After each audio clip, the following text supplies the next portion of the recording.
Hi guys, I'm going to read The Town Mouse and the Country Mouse.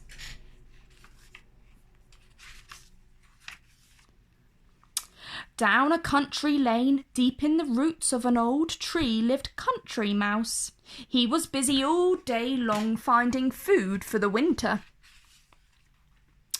Late one night, Country Mouse was very surprised to see his cousin Town Mouse coming down the lane to visit him.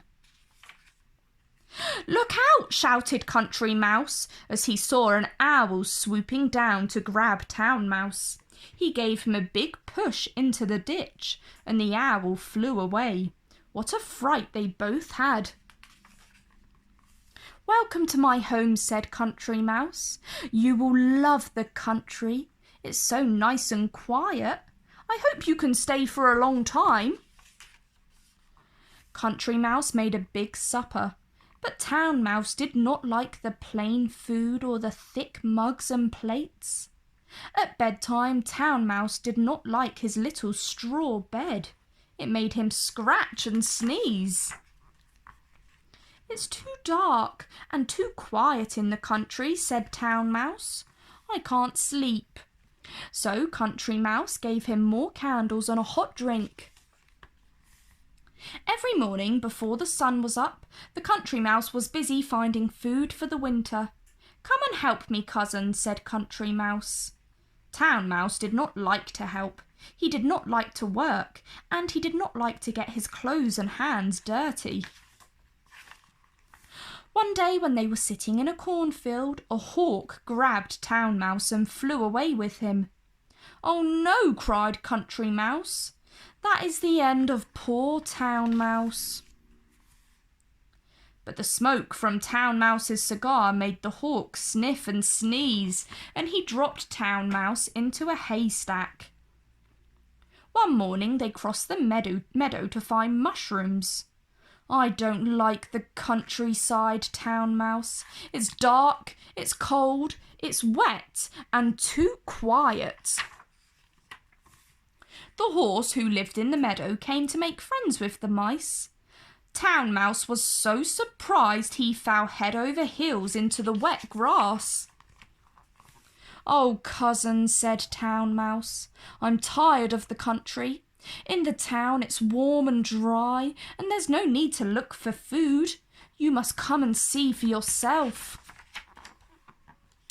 Late one night, Town Mouse saw the family at the end of the lane getting into the car to go to town. "Come on, Country Mouse," he yelled. "Let's go!" They hid in the car and jumped out in the middle of town. Country Mouse had never heard such an awful noise or seen so many lights. "This is where I live," said Town Mouse. How big the house was! How happy his family were to see Town Mouse with his country cousin. What a welcome the town mice gave Country Mouse!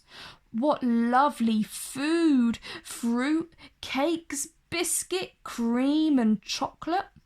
It was all too rich and sweet for Country Mouse. Town Mouse and his family took Country Mouse round the house. It was all too big for poor Country Mouse. At bedtime, Country Mouse did not like his little soft bed. The room was too bright from the lights in the street. Next day they went for a picnic in the park, but the pelicans and the ducks ate their food and made them run away. A dog chased Country Mouse under a little basket, but Town Mouse sprayed the dog with lemonade. What a fright they both had! Back at the house, Country Mouse was also sucked into the carpet cleaner. How unhappy he was! The next day he was saved from a trap by Town Mouse and his family, but they were all seen by the cat. They ran for their lives back to a hole in the wall. The cat stayed in the room all day and all night. The mice were very hungry. They had no food at all. That night Country Mouse had a dream of home. He smelled the trees and the earth. How he wished he was back at home. In the morning, the smell of trees was real. It was Christmas, and someone had put a tree in the room. Under the tree was a hamper. "It's going near your home," cried Town Mouse.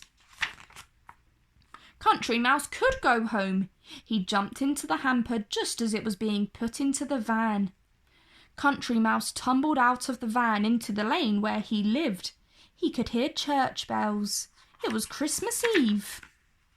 Country Mouse ran to the church. He knew that all the other country mice would be there to sing Christmas carols.